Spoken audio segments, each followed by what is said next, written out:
Merhaba arkadaşlar, kanalıma hoş geldiniz. Bugünkü modelimizi şöyle güzel Alize Divan Merserize ipim var. Bununla başlayacağım. Şöyle göstereyim kalınlığını. Harika bir model başlayacağız. Yazlık ajurlu modellerden. Kullanacağım şiş 4 numara. Modelimiz oldukça güzel ve kolay bir model. Umarım siz de beğenir, benimle yaparsınız. Dilerseniz yapım aşamalarına geçelim. İlmeklerimizi alarak başlayalım. Bu model için ilmek sayısı 4 ve 4'ün katları artı 2. Yapacağımız örgüye göre ilmek sayısını bu şekilde ayarlayıp modelimizi tam denk getirerek kurabiliriz. Ben şöyle küçük bir anlatım yapacağım. Onun için 18 ilmek alacağım şişime. 18 ilmekle modelimi anlatacağım.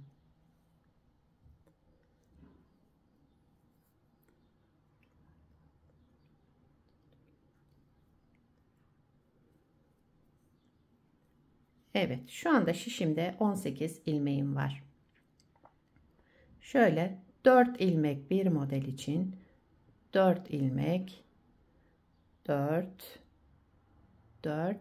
sonuna 2 ilmek eklemiş oldum. Toplamda 18 ilmeğim var. Modelimiz tek sıradan oluşmakta. Ön yüzünde, arka yüzünde aynı işlemi yapacağız.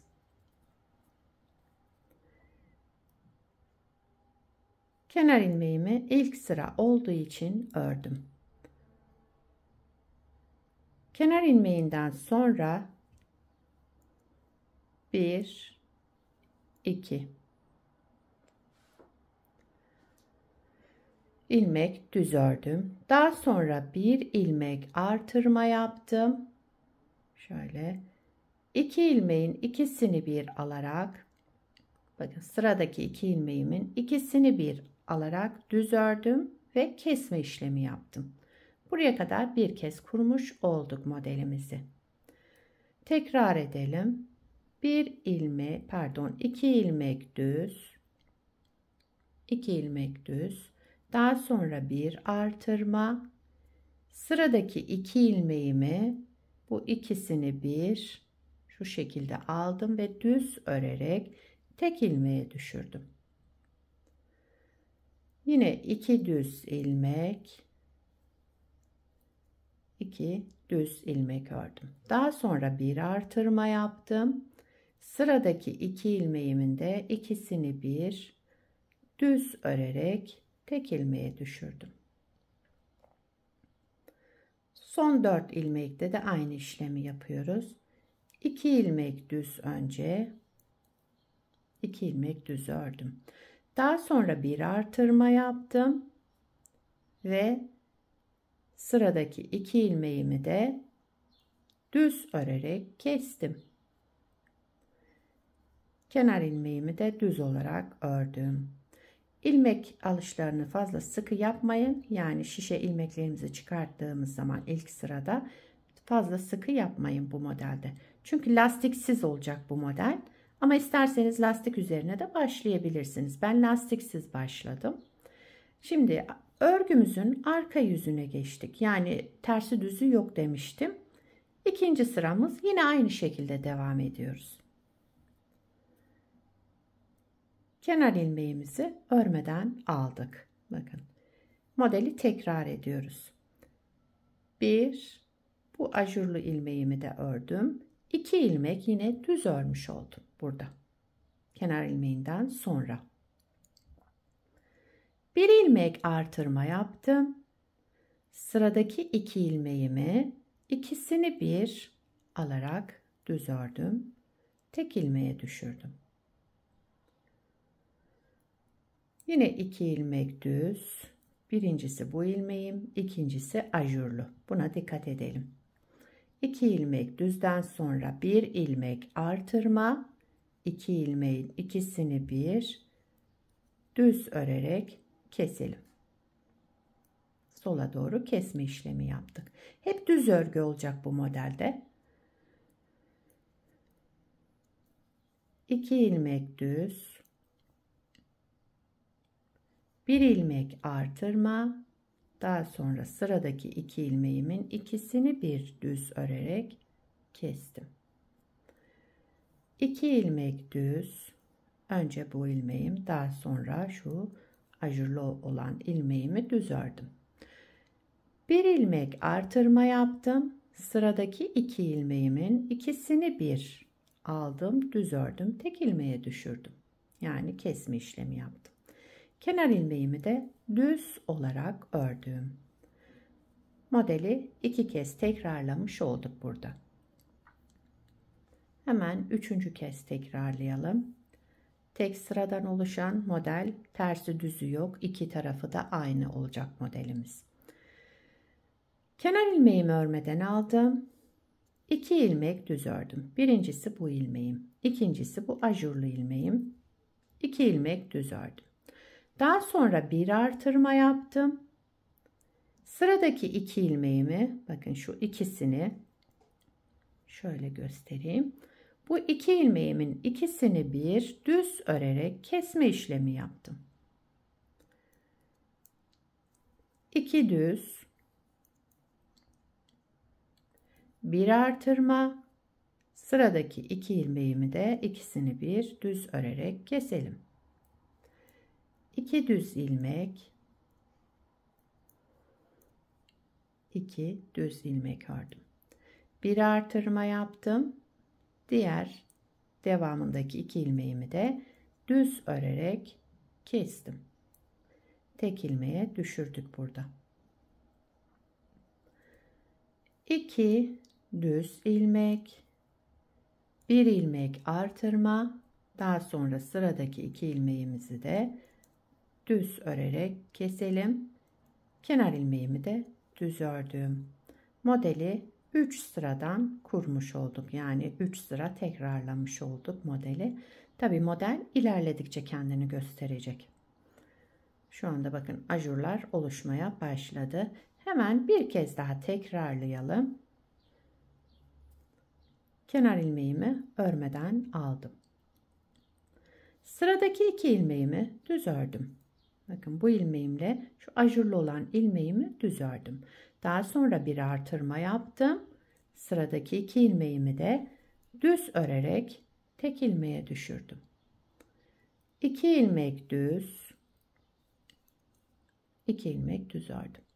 1 ilmek artırma yaptım. Sıradaki 2 ilmeğimi ikisini bir düz örerek kestim. Sola doğru kesme işlemi yapıyoruz.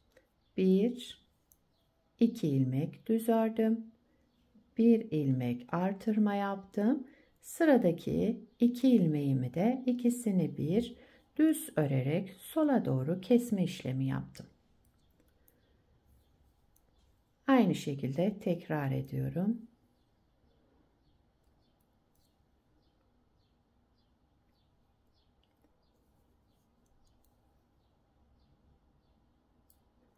Kenar ilmeğimi de düz olarak ördüm. Model böyle devam ediyor arkadaşlar. Bakın şöyle. Genellikle bu ajurlu modellerde model bayağı bir yapacaksınız. Ondan sonra tam kendini gösterecek. Şöyle 2-3 kurmayla kendini göstermiyor. Ondan sonra da büyük yaptığınız parçayla bize gösterdiğiniz model farklı diyorsunuz. Ama onu biraz ilerlettikten sonra anlayacaksınız aynı olduğunu.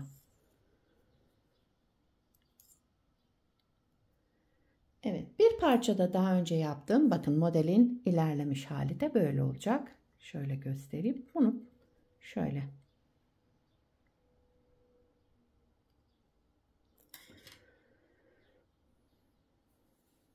Bakın şöyle yakından göstereyim. Modelin ilerlemiş hali böyle. Nasıl dantel gibi zarif bir model. Bütün yazlık örgülerinizde kullanabilirsiniz. Benim kullandığım ip Alize Diva merserize ip.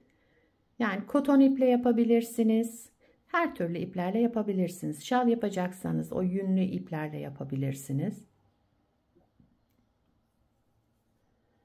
Model oldukça kolay. Tek sıradan oluşan, tersi düzü olmayan, bakın iki tarafı da aynı.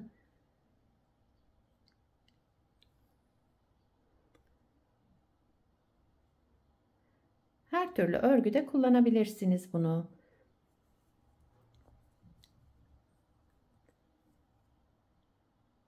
Sizler de nelerde kullanacaksınız onları yorumlarda belirtirseniz sevinirim arkadaşlar. Ha bir de bu modelin şöyle ilmeklerin kapanışını göstereyim. Yani kesme işlemini göstereyim. Ajurlu örgülerde bunu soran çok oluyor. Bu modelde göstermiş olayım hemen. Örgümüzü bitirdik diyelim. Yapacağımız işleme göre yaptık. Yani ne yaptıysak bitirdik. Sonuna geldik diyelim. İlmeklerimizi kapatacağız. Şu şekilde kenar ilmeğimi taktım ve 2 ilmeğimi bir düz örerek tek ilmek çıkardım. Tekrar bunu şişime taktım. Sol şişime çıkardığım ilmeği tekrar taktım. Bakın. Sıradaki ilmekle beraber ikisini bir aldım. Kesme işlemi yaptım. Tek ilmek çıkardım. Çıkardığım tek ilmeği tekrar sol şişime taktım ve arkasındaki ilmeği de alarak yine şöyle düz ördüm ve tek ilmeği düşürmüş oldum. Bu işlemi çok sıkı yapmayın. Çünkü ajurlu modeller açma yapacağı için kesme yaptığınız sırada çekme olmasın. Şöyle geniş geniş almaya çalışın. Evet, ikisini bir düz örerek tek ilmek çıkardım. İkisini bir aldım, düz ördüm, tek ilmek çıkardım. Çıkardığım ilmeği tekrar sol şişime taktım ve ikisini bir tekrar ördüm, tek ilmek çıkardım. Bakın şöyle devam edecek.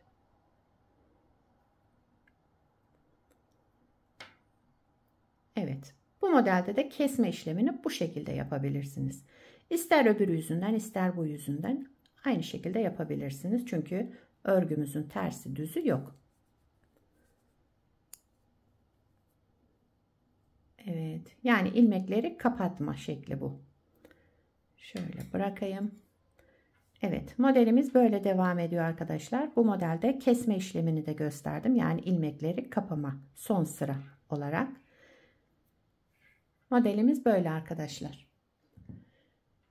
Beni buraya kadar izlediyseniz bir beğeni yapmayı, yorum yapmayı, beni desteklemeyi unutmayın. Şimdiden hepinize teşekkürler.